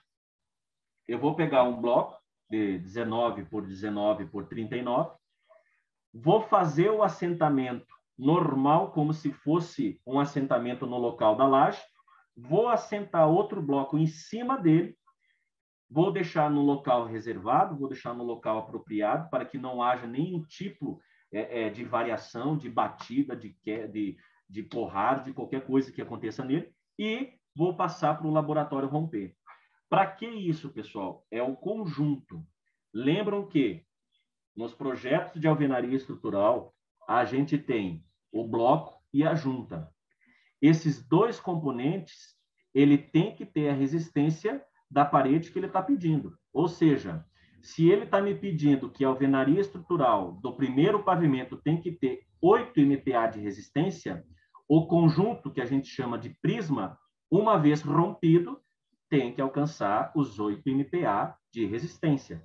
Isso aqui é muito fundamental. Por isso, não sei se vocês estão lembrados que eu falei antes, uma vez o projetista definindo aquela junta de 1 centímetro, não é por acaso. Você sabe muito bem que a argamassa ela não é concreto, ela não tem resistência, a resistência dela é baixíssima. Se eu automaticamente tiver um descuido e estiver executando, por exemplo, a alvenaria com 1,5 centímetro, 2,5 centímetros, o que vai ocorrer quando eu fazer esse ensaio de prisma? A minha resistência ela vai abaixar, e drasticamente. Quanto maior vai ser a espessura da minha junta, menor vai ser a resistência que eu vou alcançar no prisma. Então, por isso que é fundamental essa junta de 1 centímetro. Tá bem, pessoal? Muito bem. E aí, automaticamente, o último ensaio, que é justamente da argamassa, né? Que eu acabei de falar que ele vai fazer um componente do prisma. Mesma coisa do grout. Data de ensaio, resistência mínima do projeto, o traço que você desenvolveu junto com o laboratório ou já vem especificado junto no projeto, local de aplicação, resistência obtida e aprovado e reprovado, e laudo do sistema. Pessoal, tudo isso é fundamental importância. O Walter, justamente sendo um auditor da qualidade, sabe muito bem disso. Não é simplesmente para você ter documento, pessoal. Isso aqui é um registro justamente da qualidade e da eficiência da sua execução. Sem você ter esses registros, essas inspeções, esses ensaios, nada me adianta. Como é que... Coitado do engenheiro, que ele, se não fizer esses ensaios e fazer uma alvenaria estrutural, sinceramente, nem sei como é que ele dorme, né? Porque se for na moda louca e não tiver nenhum tipo de registro comprovando que você está executando, está alcançando exatamente o que o projetista colocou, a única maneira de você fazer e comprovar isso é através desses laudos, através desses ensaios, tá? Através desses registros, tá ok? Pessoal, e aí, beleza. A gente fez aqueles ensaios de material, bloco, junta, grout, e agora a gente vai passar para quê? Inspeção de serviço. Você tem todos os laudos alcançaram, tem o resultado, está tudo ok, está tudo bem. Mesmo você tendo uma mão de obra especializada, uma mão de obra treinada, mesma coisa, nada me vale se eu não inspecionar esse serviço como qualquer outro serviço de engenharia civil, tanto na parte de concreto armado, como na parte de alvenaria estrutural, como na parte da parede de concreto, como na parte de estrutura metálica, todos os serviços têm que ser inspecionados. E aqui eu coloquei justamente um registro, que é um controle de serviço, que é justamente da alvenaria estrutural. O que eu vou verificar, pessoal? Eu vou verificar, né, no início, se as vigas baldrames e os níveis do projeto para início da primeira fiada, se elas estão ok. Executar a marcação com colocação da primeira fiada, observando o alinhamento prumo, níveis e esquadros. É aquilo que eu falei a respeito da transferência de nível. A cada fiada, verificar a necessidade ou não da colocação de ferragem conforme o projeto e preenchendo as canaletas com grout. Entre os blocos de concreto, colocar argamassa com... Aqui está 1,5 centímetro, porque depende do projetista, tá bom, pessoal?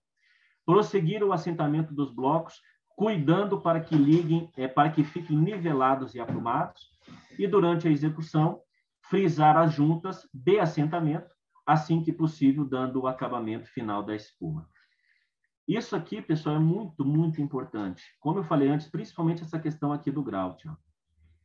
O que me adianta eu ter vários pontos de grout se eu não inspecionar? A gente não é robô ainda, a gente trabalha com seres humanos. E o ser humano, às vezes, está cansado e acaba esquecendo de colocar um ponto de grout. Esqueceu de colocar armação, ferragem. Eu tenho que verificar todos esses serviços para ver se todos os pontos de encontro, ou então todos os pontos onde os projetos estão mencionando a execução de grout, se eles realmente foram executados. Essa é a maneira, essa ficha, por exemplo, aqui, é uma maneira de eu dizer isso. Não, ela foi executada, tá? Aqui repetiu, pessoal, tá? E aí, o último item correspondente da inspeção de serviço é a produção de argamassa, certo? E também tem, que eu não acabei de esquecendo de colocar aqui, a produção de grout, tá, pessoal? Uma vez que a existência do meu lado, conforme o projeto, o que vai acontecer, pessoal? Eu tenho que verificar esse serviço, certo? Como é que eu vou produzir uma argamassa em loco? Porque aqui não é usinado, certo, pessoal? Tudo é produzido dentro da obra. O grout, a argamassa, tudo é produzido, com exceção, lógico, do bloco. Então, eu tenho que automaticamente fazer a inspeção desse serviço, dessa produção dessa argamassa. O que eu vou inspecionar, pessoal? Dosar os agregados conforme o traço de argamassa definido pelo responsável da obra, ou automaticamente responsável pelo projeto. Verificar se os agregados foram inspecionados e se estão liberados. Misturar os agregados até obter uma mistura homogênea. E entregar as padiolas e baldes com volumes conferidos antes de dosagem da argamassa. Tá? Eu tenho que ter essa ficha de verificação, pessoal, que nem eu falei lá no início. Tudo isso é uma segurança para a construtora e automaticamente uma segurança para o engenheiro residente. Tá? Por quê? Isso se chama rastreabilidade. Essa é a função principal disso. Tá bom, pessoal? Beleza, gente. E aqui mostrando algumas fotos das obras. E essa aqui da UTAG, que também já foi entregue. Isso no início, que é onde a gente estava começando a executar o vendaria estrutural. Vocês podem observar que eu falei aqui, é uma estrutura mista, certo? Onde eu tenho um pavimento de subsolo ou terra, que nesse caso não tinha subsolo, que é só terra, em concreto armado. O primeiro pavimento, que a gente chama de laje de transição. Por que é a laje de transição? Porque é justamente onde vai ser a transição entre o concreto armado e a alvenaria estrutural. Tá? Então, é uma obra também que já foi finalizada. Essa aqui também é a obra da Mumit, que também foi finalizada. Essa obra aqui até já foi auditada pelo nosso amigo Walter. E eu tenho uma foto justamente aqui da laje maciça. Isso aqui, pessoal, quem sabe numa outra oportunidade lá na frente, vai mudar. Agora, porque todas as nossas lajes eram maciças, certo?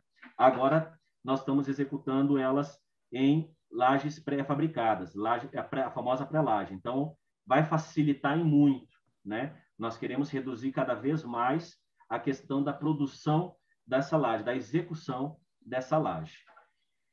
E aqui, pessoal, botei um dos nossos parceiros aí, que já trabalha há muitos anos com a JC Pérez, que é a antiga construtora IP, tá, pessoal? A JC Pérez acabou mudando de nome. E nosso site e o Instagram, para que vocês possam estar visualizando todas as obras já entregues e batendo alguma curiosidade, alguma outra informação que às vezes lá no nosso site pode ter. Tá bom? Pessoal, acredito que seja isso. Espero não ter demorado muito. Espero ter ajudado. Como diz, é um sistema muito interessante. Eu aqui não consegui, lógico, não consegui falar tudo, né?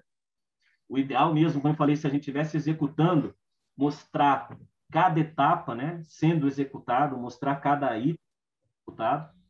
E acredito que eu posso ter ajudado, pelo menos ter passado um conhecimento aí aos estudantes, aos alunos. E estamos abertos a perguntas e tomara que eu consiga responder. Tiago, obrigado, Tiago. Né? Vamos agora às perguntas. Né? Sintam-se à vontade. Estou vendo que a simetria também está aqui, ó. Eu já vi a simetria. Oi, pessoal da simetria aí, ó. Já vi a Maria Lúcia. Vi a Maria Lúcia atrás aí também, ó. Deu uma escapadinha aqui, ela está em outra reunião. Tudo bom, Thiago? Beleza, tudo bom? Seu xará aqui. Tá ótimo. Mas muito bom, Thiago. Vamos ver agora pessoal, alguma pergunta? Thiago, você está me ouvindo? Alexandre que está falando. Oi, Alexandre Vale. Pois não, Alexandre. Tudo bem, gente? Prazer. Excelente as suas colocações. Achei fantástico. Eu sou filiado do Sinduscom, construtor também aí em Samambaia. E as minhas dúvidas, que eu estava vendo muita obra em bloco de concreto nós fazemos convencional, né? E a minha pergunta é em relação à comercialização. Como é que você não... Ela, nesse sistema, eu não consigo fazer nenhuma alteração de ambientes, de nada, correto? Correto. E, por exemplo, hoje a gente tem sentido, assim, até mesmo nas reuniões do ENIC, tudo que a gente tem participado, de que cada vez as necessidades das pessoas têm mudado no dia a dia. Você vê muito mesmo assim, em relação a essa pandemia. Tem hora que você precisa de um home office, tem hora que você precisa de 2 quartos, tem hora que você precisa de 3 quartos. E então, nesse sistema, teria alguma forma de ser feito misto, por exemplo, fazer a parte da periferia dele em alvenaria estrutural e internamente alvenaria convencional? Oi, Alexandre. Há possibilidade no seguinte sentido. Uma vez, nossos amigos aqui da Simetria, uma vez calculado, o projeto de alvenaria estrutural vai depender muito da questão dos vãos, né? Nós temos aqui na nossa obra o banheiro, todas as paredes do banheiro, elas são de alvenaria de vedação, certo? Então, ou seja, essa seria praticamente a única mudança que você pode fazer. Mas isso é um estudo que tem que ser feito lá no início, no planejamento do empreendimento. Claro que, por exemplo, a comercialização que você mencionou, essas obras elas são única e exclusivamente para CODAB, né? Então, ou seja, foi uma licitação, é um edital de chamamento, que ocorre há muitos e muitos anos, e que o seu custo tem que ser o mínimo possível. Mas eu posso mudar? Minha opinião. Mas eu posso mudar isso para em parte de incorporação? Que aí o meu valor é mais agregado? Posso. E isso vai depender justamente o quê? Do projeto arquitetônico, e você está contratando uma empresa especializada para verificar se no meu perímetro da minha edificação é o suficiente para a minha estrutura, que como ela é uma estrutura autoportante, beleza, eu tenho apartamentos aqui de 51 metros quadrados, certo? Dentro do projeto de arquitetura, junto com o de estrutural, há possibilidade de, por exemplo, eu preciso colocar as paredes de alvenaria em todos os ambientes do meu apartamento, e isso quem vai definir é a empresa projetista, tá? Você pode falar muito bem o seguinte, não, é 51 metros quadrados, 52 metros quadrados, mas eu não quero que faça a parede de divisa dos quartos e eu não quero que faça a parede da divisa entre a sala e a cozinha. Pode? Quem vai definir isso é o projetista, tá? É o calculista. Porque aí, mais ou menos, mata o que você está querendo. Não, beleza, se eu quero desmanchar a parede que divide a sala e a cozinha e fazer uma cozinha americana, um exemplo. Quem vai definir isso é o projetista. Se pode ou não pode. Se há possibilidade ou não possibilidade. Por isso que, às vezes, a gente pensa que a alvenaria estrutural é muito engessada, mas basta fazer o estudo. Se automaticamente você quer fazer essas mudanças, só que um detalhe, daí é o que tomar muito cuidado, Alexandre, nessa questão. Uma vez você permitindo que você pode quebrar uma parede, me preocupa um pouco você abrir isso justamente para a pessoa leiga. Não, eu posso quebrar a parede da cozinha. Ok. Aí, quando vê, ela se anima, ela vai lá e quebra a parede do quarto, que não era para ter quebrado. Então, é isso que tem que tomar muito cuidado. Aqui, a gente delimita, não tem, não. Todas as paredes são de alvenaria estrutural, não pode quebrar nada. Inclusive, quando a gente faz a entrega no manual do proprietário, a gente menciona, especifica muito bem dentro do manual que é proibido qualquer tipo de quebra de parede. E, inclusive, todos os apartamentos, nós grudamos uma placa bem grande, informando que é proibido quebrar fazer um nicho, qualquer coisa nas paredes alvenaria, para a gente não abrir essa brecha. Era só uma opinião, porque uma vez você abriu essa brecha, pode ser que uma pessoa vá lá e quebra a parede que não era para ter quebrado. Então, a empresa, ela automaticamente ela fez essa decisão. Não pode quebrar nada. Porque não... É muito complicado. Não justifica, né, isso. É muito complicado. Quando mais você mexe com essa parte, você vende os apartamentos que a pessoa, às vezes, não é da área, a dor de cabeça, lógico, não é só dele, vai ser do engenheiro, vai ser de todo mundo, vai começar a fissurar, aí é dor de cabeça. Perfeito. Muito obrigado, viu? Beleza. Tá, Tiago, vou só tentar também contribuir um pouquinho aí para o Alexandre. Alexandre, tudo bom, Alexandre? Perfeito. Eu sou o Walter. É importante o seguinte, você já conceber o seu projeto de arquitetura com a intenção de fazer uso desse sistema construtivo. Isso que é importante, ok? É exatamente isso que eu estou terminando um projeto agora, alvenaria normal, né, alvenaria convencional, e já para o próximo eu estava avaliando a possibilidade de usar ou não o bloco estrutural. E é aí que eu fui ver as vantagens, vou ver comercialmente, de acordo com o meu público, o meu nicho, né, de mercado, estudar qual que é a melhor alternativa. Foi por isso. Está excelente a explicação. Isso, é uma solução fantástica, né? Assim, ali você tem, como o Tiago falou, você tem produtividade, você tem redução de custos, menos desperdício, enfim. Obra limpa, né? Obra limpa, organizada. Agora, o importante é o seguinte, é você já desenvolver o seu projeto de arquitetura, né? Já com o propósito, pensando em fazer uso desse sistema construtivo racionalizado, porque ele exige, né, determinadas, né? Enfim, tá certo? Perfeito. Muito obrigado. Pegar o gancho aqui, que nós temos no nosso chat aqui o Jefferson Borba, ele está perguntando a respeito do seguinte, quanto ao acabamento interno e externo, né? Quais são os materiais aplicados, né? Aqui, Jefferson, na nossa obra, o que acontece? Toda a parte interna, ela é executada com gesso cola, tá? Então, ou seja, isso aí é mais uma economia, onde eu não tenho chapisco e nem reboco. Sendo que depende do tipo da obra. Nosso pavimento tipo e alvenaria estrutural, gesso cola. Mas se o teu pavimento começar do térreo com alvenaria estrutural, um detalhe, tá? Inclusive, isso está nas boas práticas da Caixa. O primeiro pavimento ele tem que ser executado com reboco e os próximos pavimentos têm que ser executados com gesso cola, tá? E a parte externa, o revestimento que utilizamos é a monocapa. O que é a monocapa, para quem não conhece? Ela é o único produto que substitui chapisco, reboco e pintura. Hoje, indústrias, né? Elas, na verdade, hoje é só uma que a gente conhece, ela vende uma argamassa, onde ela já tem vários tipos de tonalidade, bege, marrom, azul claro, e você faz a projeção na parte externa, né, com a utilização lógica de andames fachadeiros, aonde você já vai projetar, já vai dar o acabamento e o final dela ela parece muito com o grafiato, tá?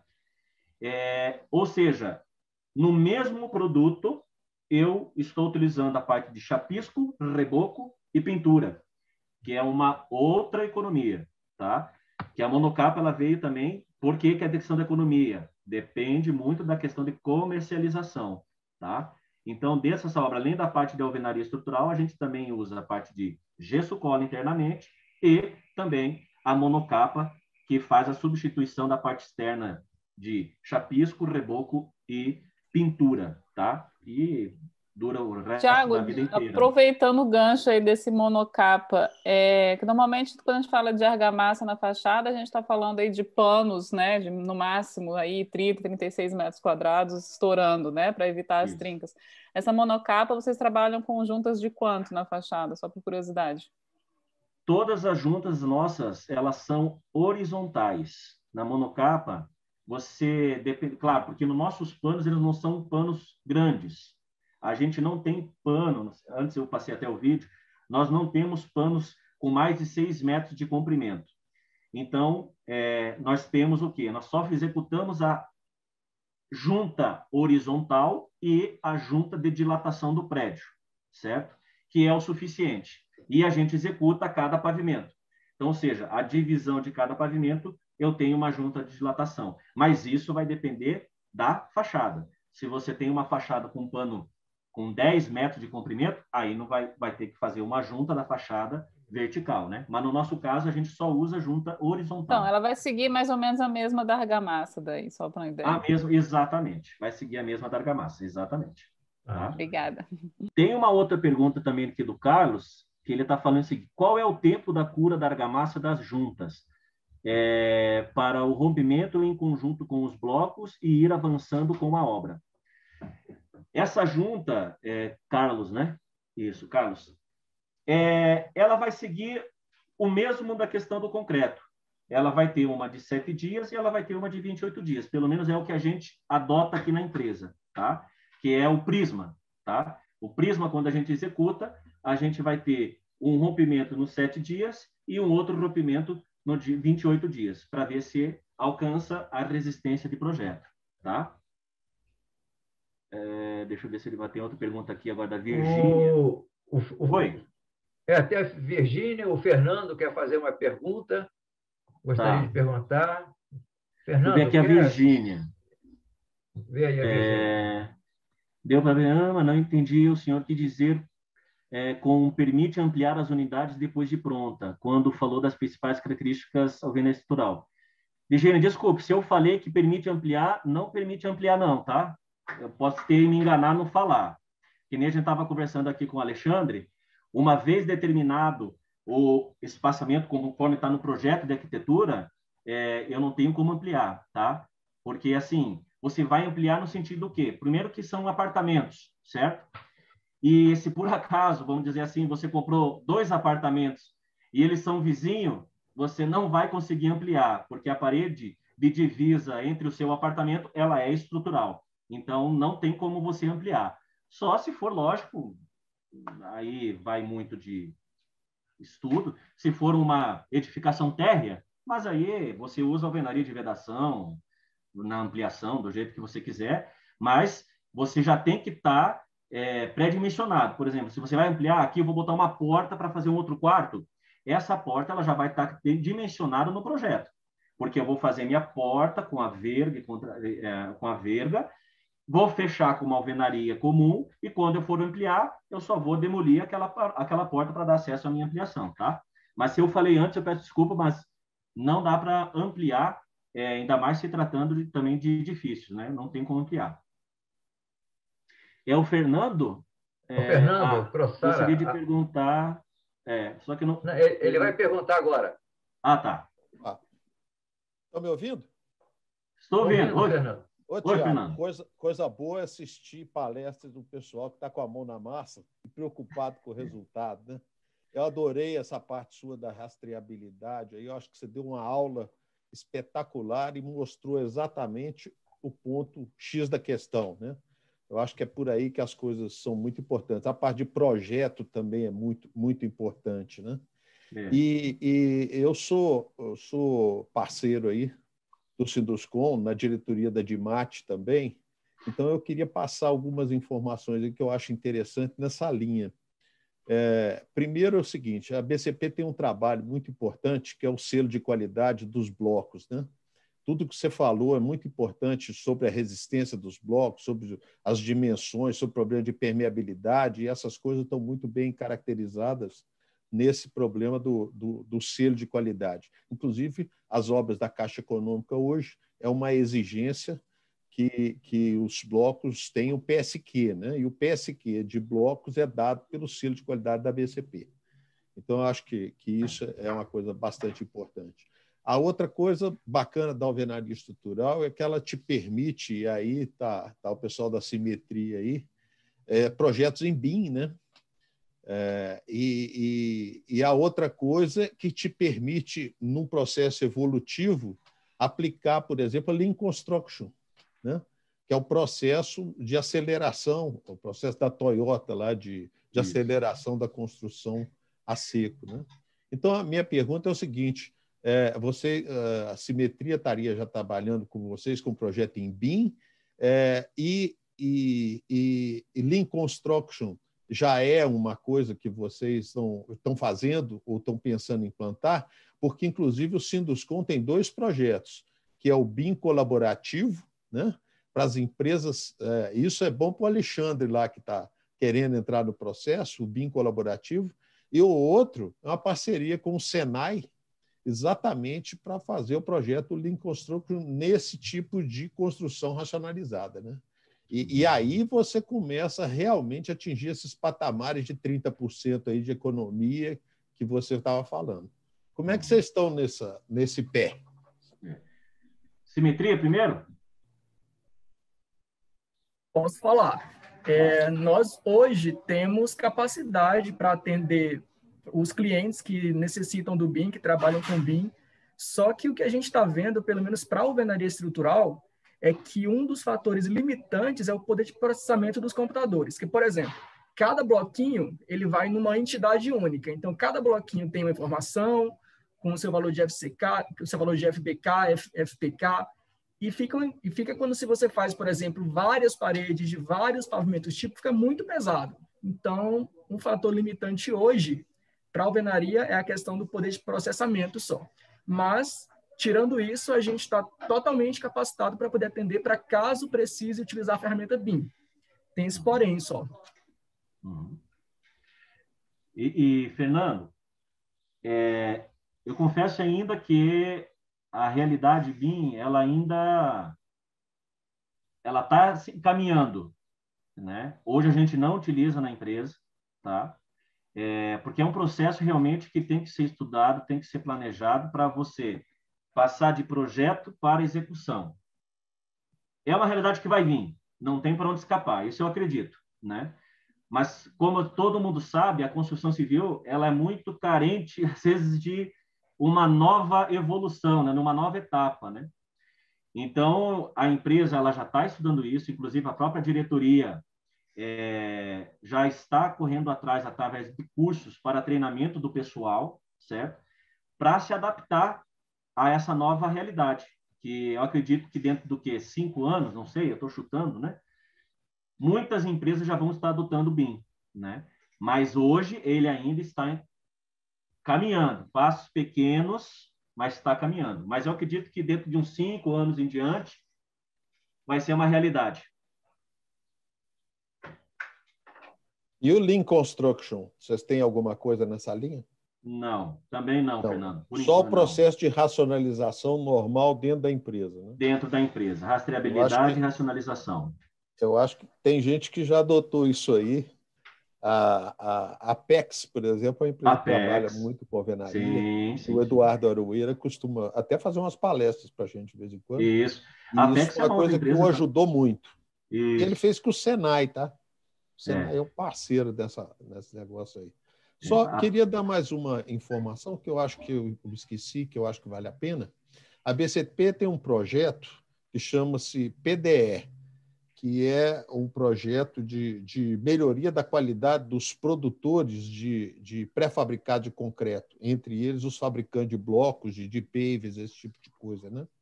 Então, a intenção é exatamente aumentar bastante o número e o fornecimento para você ter um leque de fornecedores sempre com qualidade e com selo, tá?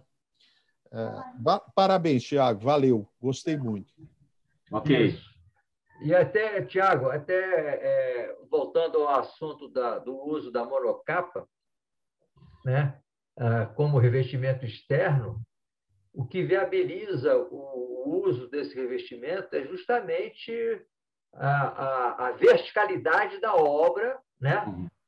Da edificação e alvenaria estrutural. Isso. Né? É essa verticalidade que vai assegurar, ou seja, vai propiciar o uso da monocapa, porque aí ela se torna mais barata do que, né, um revestimento comum. Isso, né? isso. Okay? Exatamente isso.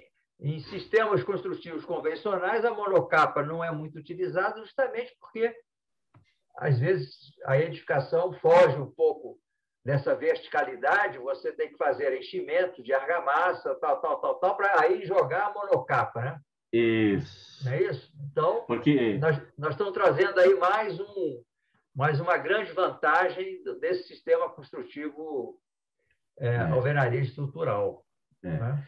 Porque, principalmente na questão de concreto armado, a gente tem que tomar muito cuidado com a questão da parte de prumo, e, com certeza, acho que tem muitos colegas aqui que já devem ter escutado várias histórias, né? Que quando foram puxar o prumo, às vezes você tinha um revestimento, né? Um acabamento de reboco com 8, 9 centímetros de espessura, né? Isso aí são várias histórias. Eu nunca vi, mas tem muita história a respeito disso. A monocapa... Você está sendo bonzinho. Tem coisas piores aí, viu? Eu acredito. Há muitos anos atrás eu vi coisas piores, né? Hoje já melhorou muito, graças a Deus. As nossas obras são bem melhores. Para vocês terem uma ideia, justamente por causa do sistema de alvenaria estrutural, a nossa fachada ela tem entre 1,3 a 1,5 centímetros de espessura, né? Isso em regra geral. Não passa de 1,5 centímetros, né? Por isso que justamente a monocapa ela vem como realmente um produto para você ter um baixo custo, né? Agora, realmente, na parte transformando numa alvenaria, num concreto armado convencional, teria que realmente estudar, né? Porque, às vezes, acaba não sendo viável comercialmente. São estudos. Como toda edificação, ela tem que ser planejada, ela tem que ser estudada, para que não se transforme em elefante branco depois, né? Então, isso tem que se tomar muito cuidado. Mas é verdade, a monocapa é uma coisa que não é muito utilizada ainda, né? Mas quem sabe, daqui para frente, a gente já utiliza ela há uns 8 anos, mais ou menos, e sempre nos atendeu bem, né? E é o propósito que a gente quer, né? É isso aí. Mais perguntas? Cabe uma pequena historiazinha ainda? Cabe, Fernando. Rapidinha? Cabe. Eu acho que é interessante, porque o Tiago começou a contar a história da J. Pérez depois de 2012. Ele não contou antes. E aí, não, é muito tempo. Tem o pessoal que tem cabelo branco, então lembra de umas coisas mais antigas. Então, por exemplo, uma coisa muito interessante que aconteceu foi quando eu comecei a trabalhar na BCP em 2002, tá? Aqui em Brasília. E aí a gente começou a fazer um trabalho com a CODAB, e a CODAB só tinha 5 projetos de unidades habitacionais. Tá?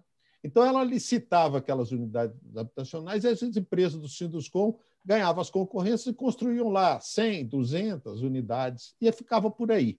Não tinha esses conjuntos habitacionais grandes dessa forma, como estão sendo feitas hoje, tipo Mangueiral. Né? Mas, então, a gente foi na CODAB, fomos conversar com o presidente e propusemos o seguinte: olha, eu vou pegar os seus 5 projetos e nós vamos fazer o projeto dessas casas suas em alvenaria estrutural para você ver como é que é mais barato e vai dar certo.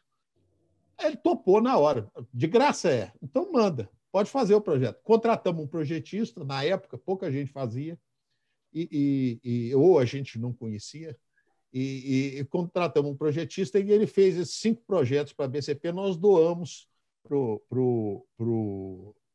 a CODAB. Né? Aí a CODAB começou a conversar com o Sinduscom para propor para fazer aquilo em alvenaria estrutural. Aí o pessoal falou: não, esse negócio aqui não, isso não é bom, esse negócio não vai dar certo. E olha que já era uma coisa antiga de Incol, né? Exatamente. Aí nós combinamos com o presidente da CODAB da época o seguinte: olha, vamos fazer o seguinte, você solta a licitação, mas coloca lá, se o cara quiser fazer em alvenaria estrutural, pode. Tá? Você pode fazer em convencional e pode fazer em estrutural, a primeira licitação. Então, houve a primeira licitação, alguém ganhou no convencional, depois veio conversar com a gente mostrou o projeto, tudo, o cara resolveu fazer em alvenaria estrutural. Nunca mais quiseram fazer de outro jeito. Uma vez... A J. Pérez, na época, tinha outro nome, mas ela executou, inclusive, uns sobradinhos ali na subida de Sobradinho. Tá? Ela ganhou esse contrato lá. Então, e ficou muito bom, foi um sucesso todo esse negócio. Então, isso para o Alexandre, para ele tomar a decisão dele rápido, porque está perdendo dinheiro. Isso aí.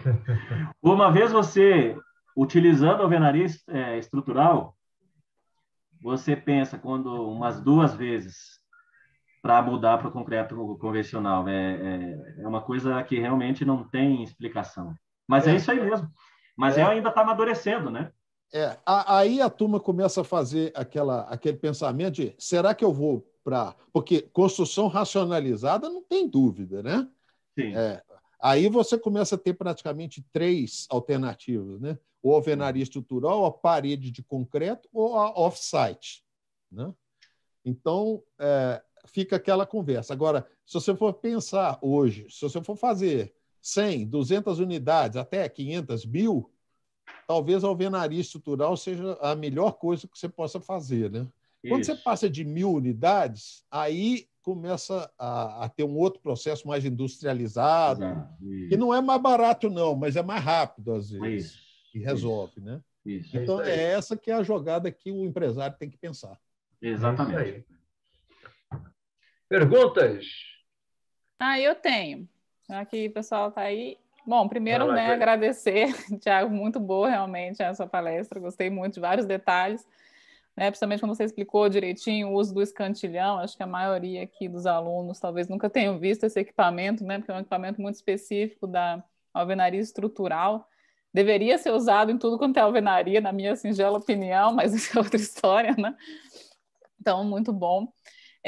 Uma coisa que você falou aí dos equipamentos calibrados, aí é uma experiência minha, né? Eu já tive problema com nível laser, não sei se vocês já experimentaram algum problema de desvio com nível laser, não sei se era a qualidade do equipamento, às vezes dificuldade de visualização, né, do laser, dependendo do horário, porque fica muito claro, não sei como é que esses equipamentos talvez evoluíram aí.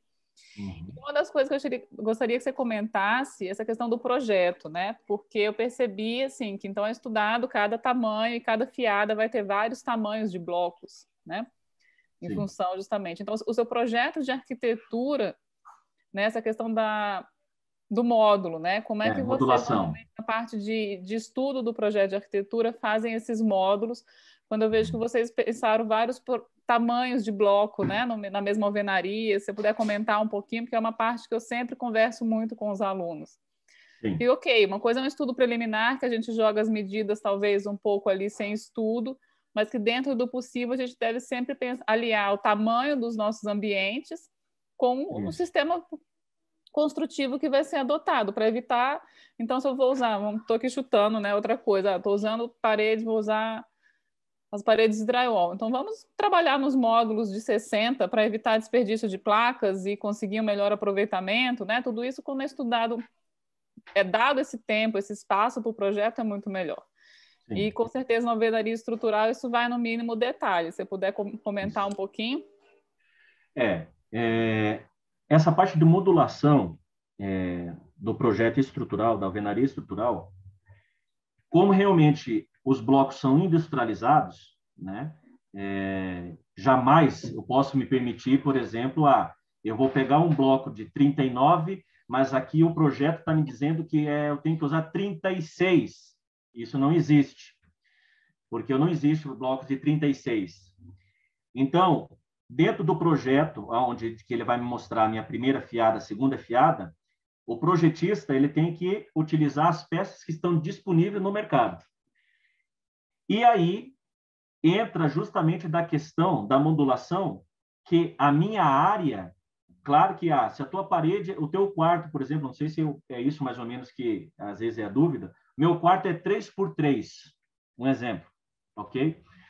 Mas na alvenaria estrutural, ela pode ser que não encaixe exatamente o 3x3, que é diferente da alvenaria de vedação, né? Na alvenaria de vedação, da laje, eu coloco não, mas exatamente os 3. Mas é bem nesse sentido mesmo, é bem essa adaptação do projeto, né? É exatamente isso.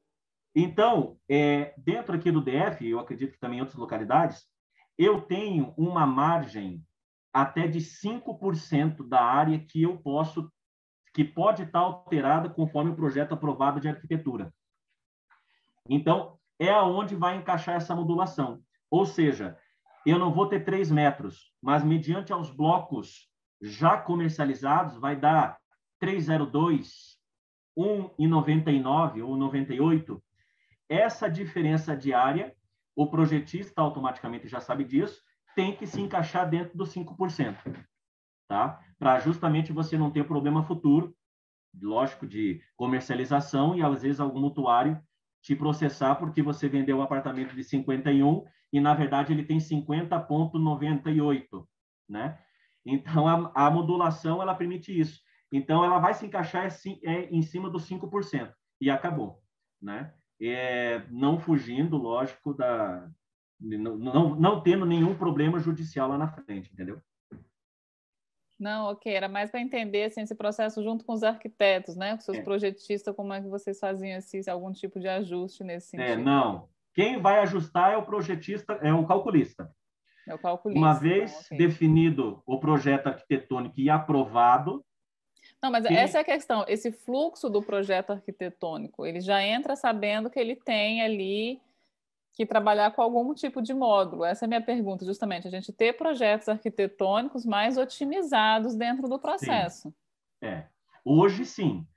Como a gente, às vezes, tem projetos, principalmente nossos, que às vezes tem mais de 8 anos aprovados, 6 anos aprovados, que são projetos até de cooperativas, quando não precisa reaprovar, esse projeto já está aprovado, a gente passa para a empresa parceira, para o calculista, e o calculista que vai ter que fazer a adaptação conforme em cima do projeto aprovado. Se, e somente se, o projeto é inicial, eu tenho que fazer tudo novo, aí entra a compatibilização entre os dois, entre arquitetura e calculista. Aí, ok.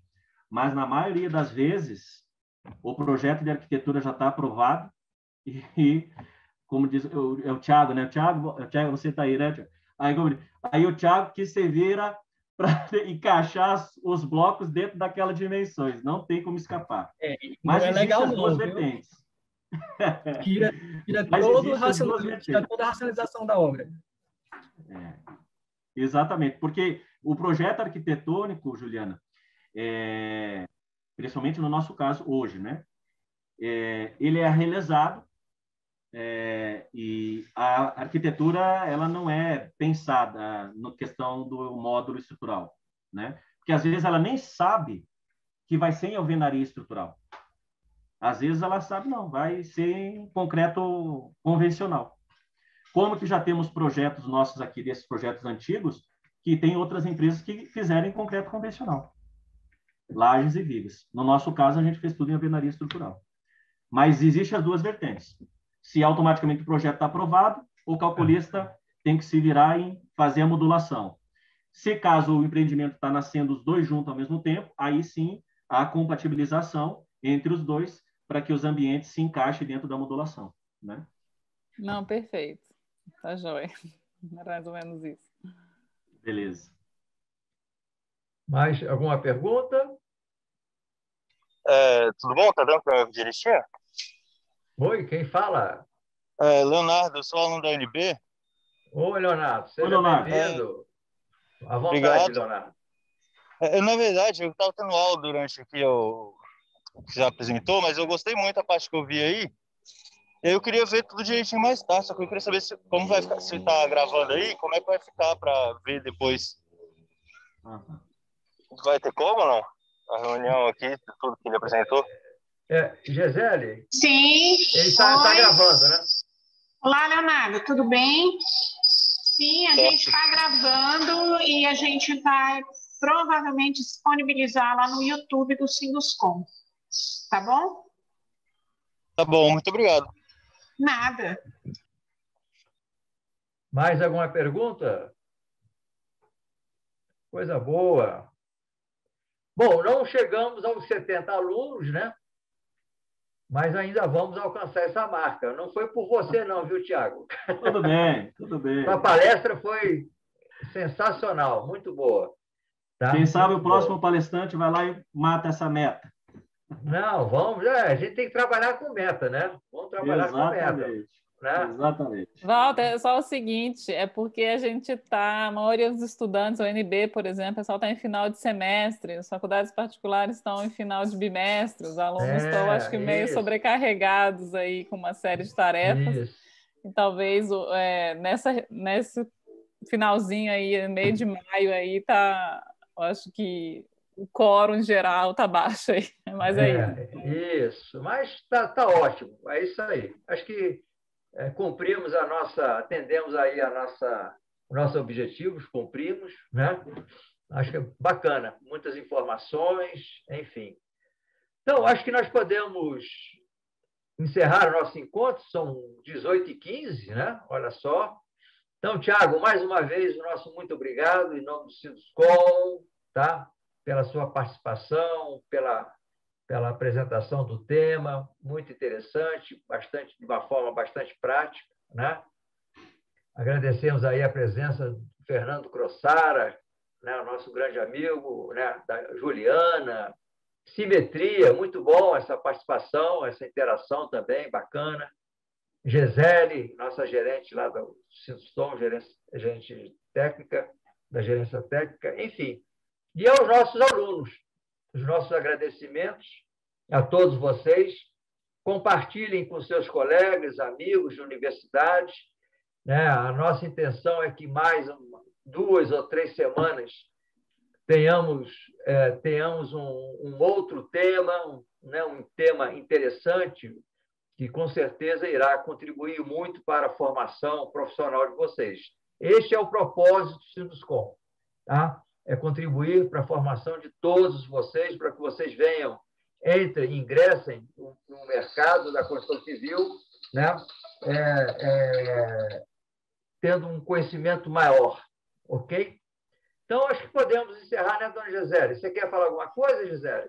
Não, só quero agradecer a presença de todos, agradecer o Tiago, excelente a palestra, e a presença de todos aqui, os amigos, os alunos, os parceiros, e até a próxima. A gente vai disponibilizar a palestra lá no YouTube do Sinduscom, e até a próxima, pessoal.